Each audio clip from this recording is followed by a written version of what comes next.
안녕하세요. 노사의 성경서원입니다. 오늘은 요한복음 20장 1절에서 18절 말씀까지 말씀을 통해서 안식 후 첫날의 세 사람의 행적, 이런 주제로 살펴보고자 합니다. 먼저 안식 후 첫날에 이렇게 되어 있거든요. 테, 데, 미아, 톤, 사파톤 이렇게 되어 있는데 사파톤은 단수인데 여기서는 복수로 쓰여져 있거든요. 그런데 안식일이 한 번이 아니고 여러 날이니까 단식으로 쓰던 단수로 사용하든 복수로 사용하든 마찬가지인 것 같아요. 지금 안식 후 첫날에 이렇게 돼 있거든요. 먼저 1절 말씀을 한번 제가 봉독해 보겠습니다. 안식 후 첫날 일찍이 아직 어두울 때 막달라 마리아가 무덤에 와서 돌이 무덤에서 옮겨진 것을 보고 이렇거든요. 지금 우리가 안식일과 안식 후 첫날을 살펴볼 필요가 있지요. 물론 안식 후 첫날에 제자들이 바로 알았던 건 아니지만 그러나 안식일이 제자들에게 죽음이자 절망이었다면 또 이것이 세상 사람들이 노후의 복지 이런 것들을 막 추구하고 이러는데 사실 이게 안식일의 실상이죠. 예컨대 대제사장이나 유대인들이 예수님을 죽인 건 정치적인 정적 또는 신앙적으로 뛰어난 자를 죽임으로써 자기들이 편안할 거라고 생각한 거 아니겠습니까? 이런 식으로 결국 내가 돈을 많이 번다고 하면 우주 안에 있는 자원은 한정되어 있기 때문에 누군가는 못 벌어야 되잖아요. 이런 안식을 서로 다 추구하고 있는 거죠.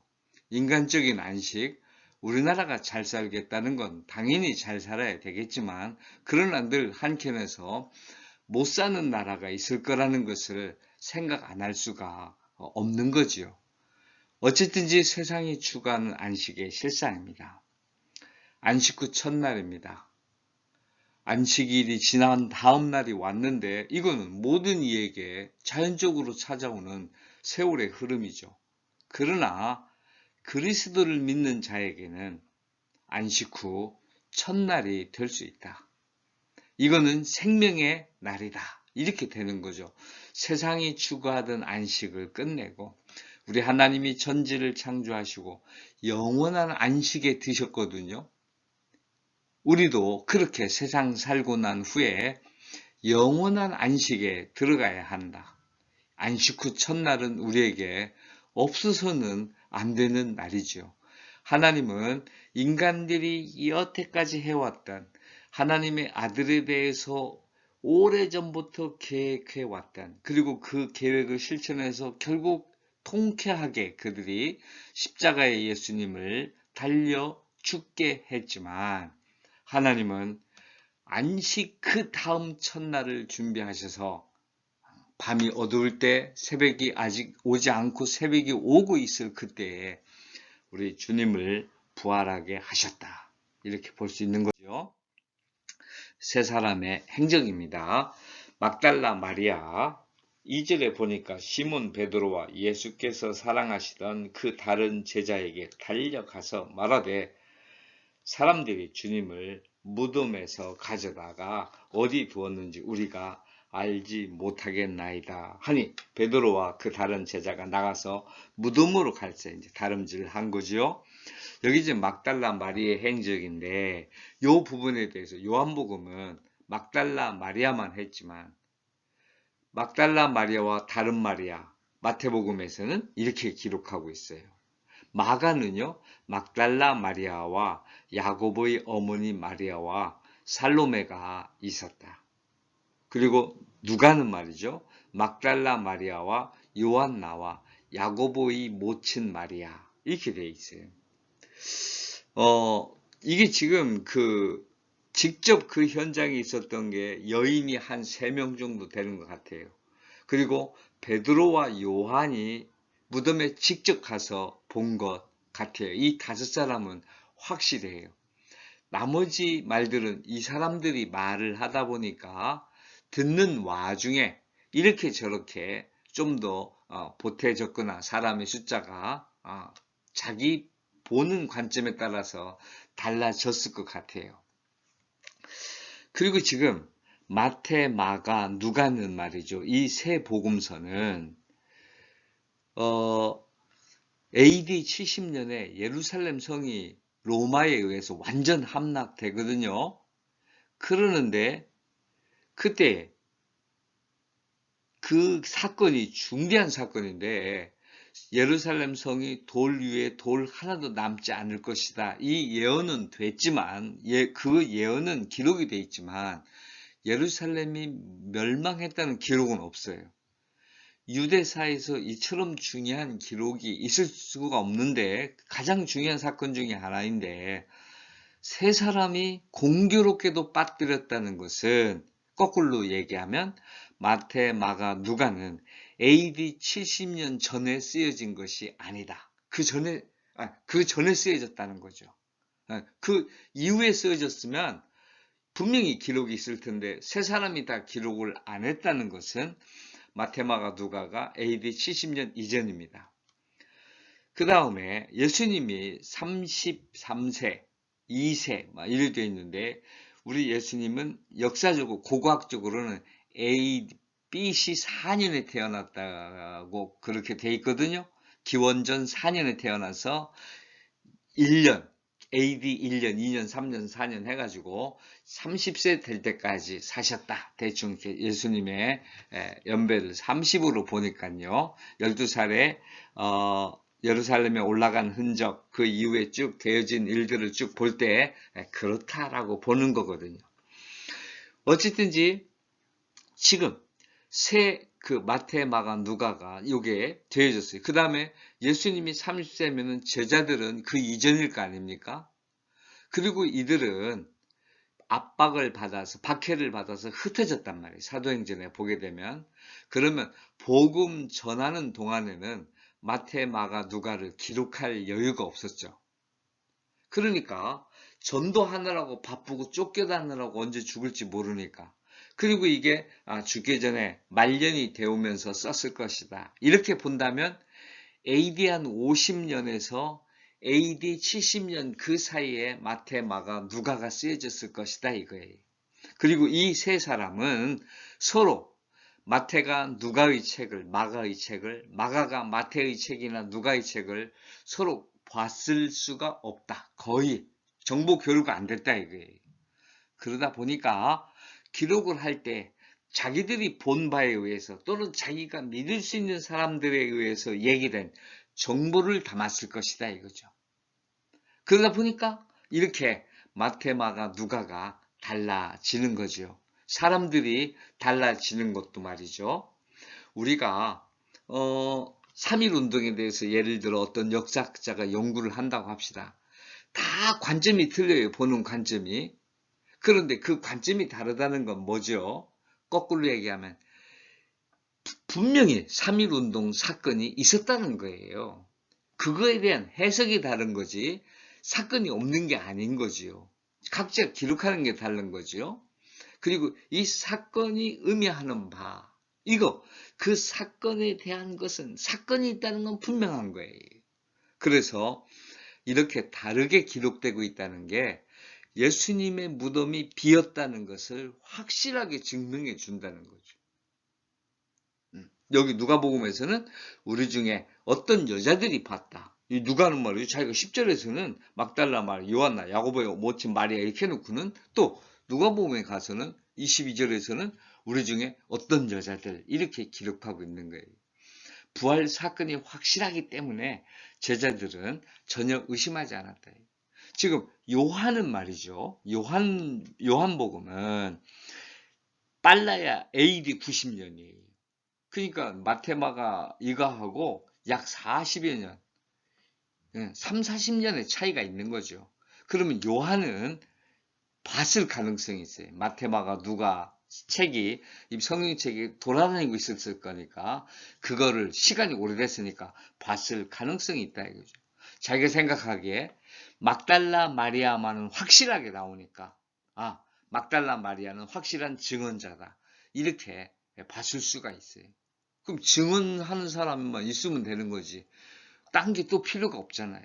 그래서 다른 여인들에 대해서는 기록하지 않은 게 아닌가, 저는 이렇게 생각이 되어집니다.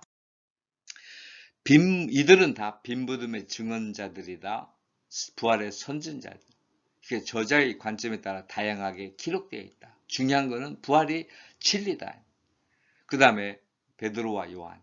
여기 베드로를 베드로라고 써도 되는데, 시몬 베드로와 예수님의 사랑을 받던 요한, 예수님이 사랑하시던 요한, 이렇게 밝히고 있단 말이에요.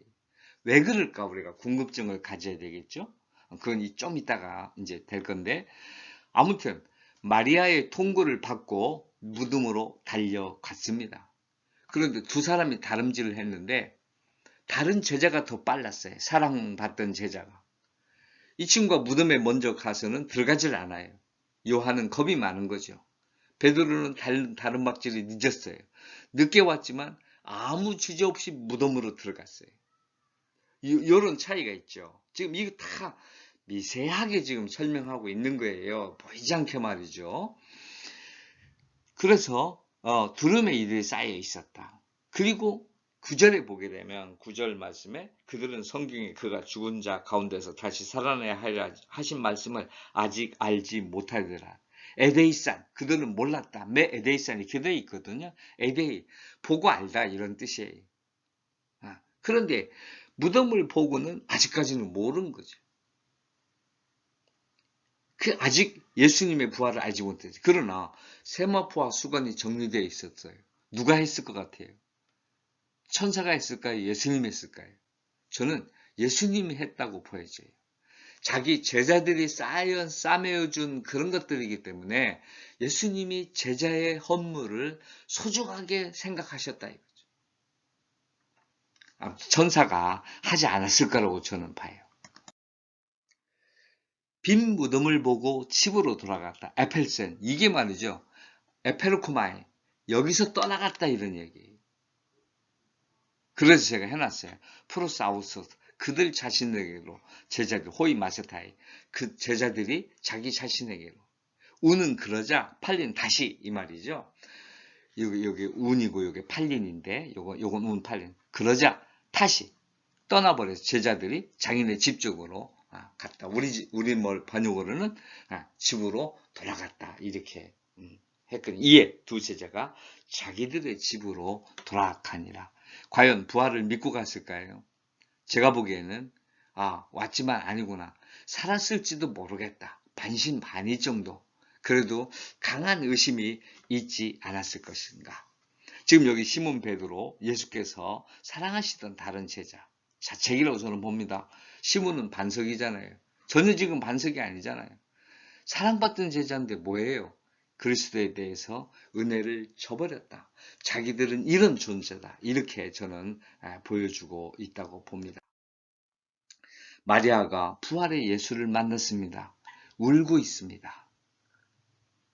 그랬더니 흰옷 입은 천사가 어찌하여 우느냐 이렇게 물어봐요. 예수님도 물어봤어요. 왜 울며 누구를 찾느냐? 우리 예수님은 물은 거죠. 우리가 왜 울죠? 우는 이유가 뭐지요? 우리는 심각하게 기도할 때 눈물이 난단 말이에요. 그런데 정말 누구를 찾는 거지요? 내 사정이 슬퍼서, 남이 안 돼 보여서 이런 건 안 되는 거지요. 부활의 주님을 찾아야 합니다. 여기서 우는 장면은 부활의 주님을 찾아야 하는 눈물, 정말 그 주님에 대한 눈물이어야 하는 거죠. 지금 흰옷 천사가 지금 어째 우느냐? 바로 그 말 듣고 뒤를 돌이켰는데 예수님이 있었어요. 12절입니다. 흰옷 입은 두 천사가 예수의 시체 누웠던 곳에 하나는 머리뼈 하나는 앞에 앉았더라. 천사들이 이르되 여자여 어째 우느냐? 이르되 사람들이 내 주님을 옮기다 어디다 두었는지 내가 알지 못함입니다. 이 말하고 뒤로 돌이켜 예수께서 서 계신 것을 보았으나 예수이신 줄을 알지 못하더라. 돌아서기만 하면 예수님이 계셔요. 천사가 얼마나 어떻게 생각하겠어요? 마리아가 지금 울고 있는데 다 알잖아요. 넌 돌이키기만 하면 예수가 있어. 보고도 몰라 이거. 이게 인생들의 어리석음이다. 저는 그렇게 이해하고 싶습니다. 예수님입니다. 어찌하여 울며 누구를 찾느냐? 예수님은 동산지기가 아닙니다. 죽음을 지키는 자가 아닙니다. 영생을 주십니다. 부활하신 이유도 땅을 지배하기 위해서가 아닙니다. 하늘나라 아버지께로 가기 위함입니다. 마리아야. 요한복음 10장 3절에 보게 되면 예수님이 양들, 자기 양의 이름을 각각 부른다 이렇게 하셨거든요. 이거 증명이죠. 또 마리아야, 마리암 이렇게 부르시거든요. 헬라어로 이렇게 마리암 이렇게 돼 있어요.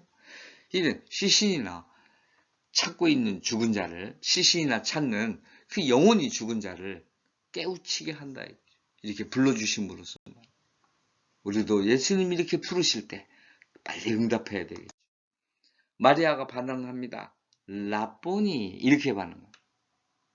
라보니 이 갈대어 페르시아어인데 갈대안들은 리보니라고 불렀대요. 여기 니가 붙은 거는 엘 그러면 하나님이에요. 엘 그러면 히브리어로. 근데 엘리 그러면 나의 이렇게 되는 거예요. 엘라 그러면 그녀의 하나님 이렇게 되는 거거든. 아도나이 이러면 아돈 이게 주인데 아도나이 이러면 나의 주 이렇게 되는 거죠. 이게 지금 그 말로 되는 거예요. 아도나이가 되는 겁니다. My master 라보니 이렇게 되어 있는 거예요. 그래서 예수님이 마리아야 라고 하니까 이거 듣던 음성이잖아. 양이 맞는 거죠. 바로 라보니 이렇게 한 거니까 말이에요. 랍비라고 하나 라보니 이렇게 아무래도 이게 갈대아 방언이니까 왜 방언 비속 속어들이 많이 알려져 있잖아요. 우리한테도. 그래서 바로 라보니 이렇게 나왔던 것 같아요. 자기 지역색 이런 거. 그래서 이제 붙들려고 했어요, 예수님. 그랬더니 예수께서 이르시되 17절 나를 붙들지 말라. 내가 아직 아버지께로 올라가지 아니하였노라. 너는 내 형제들에 가서 이르라. 내가 내 아버지 곧 너희 아버지 내 하나님 곧 너희 아버지께로 올라간다 하라 하시니. 마태복음 28장 9절은 여자들이 그의 발을 붙잡고 경배했어요. 마태는 그렇게 기록했어요. 그런데 요한은 나를 붙들지 말라 했어요. 분명히 이 말도 하신 거예요. 요한이 굳이 이 말을 쓴 이유가 뭘까요? 제가 볼 때는 부활의 주님을 육체적으로 이렇게 만져서가 아니라 믿음으로 모든 이의 주이시자 나의 주가 되어야 함을 깨우치기 위해서다. 그 만지는 데 있지 않다. 세상에 우리와 같이 있어 주세요. 이 말 아니냐 이거예요. 그리스도는 하늘나라로 가셔야 할 뿐입니다.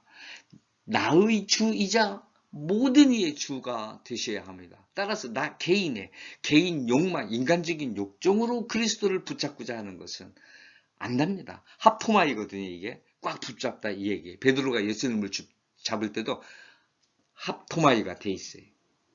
팍 주는 거죠. 이렇게 하지 말라. 벌써 마리아가 막 확 표현을 보였던 것 같아요. 그런 건 안 된다. 내가 아버지께로 올라가야 한다. 그의 부활이 아버지께로 올라가지 않았노라 이런데 그의 부활이 세상이 아니라 하늘로 가셔서 하나님 보좌 우편에서 하나님의 왕국 온 우주는 물론이거니와 다스림에 있다.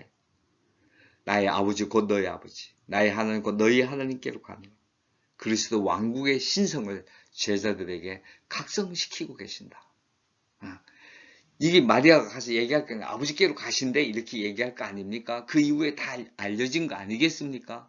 우리도 아는 거죠. 예수님의 부활은 하늘로 승천하셔서 아버지의 원하시는 소원을 다 이루시고 그의 뜻을 이루신 이후에는 아버지의 주신 영광으로 온 우주의 주가 되시는 그런 것임을 밝히고 있는 거죠. 또 하나 여기 나의 아버지 곧 너의 아버지는 그리스도께서 하나님께로부터 받은 모든 영광을 우리와 함께 하시겠다는 거죠. 그래서 로마서에서는 15장 7절 말씀일 겁니다. 예수께서 우리를 받으시기를 아버지의 영광에 이르도록 받아주신다고요. 영어 번역이 훨씬 잘 되어 있어요. 우리를 receive us to the glory of God. 하나님의 영광에 이르도록 우리를 받으셔서 하나님의 영광에 이르게 하신다는 거죠. 훨씬 영어 번역이 잘 되는 것더라고. 우리말 번역보다 말이죠. 마리아가 부활의 증언자가 됐습니다. 이건 뭐냐면 이제 그 18절 막달라 마리아가 가서 제자들에게 내가 주를 보았다 하고 또 주께서 자기에게 이렇게 말씀하셨다 이런데 막달라는 지역이에요.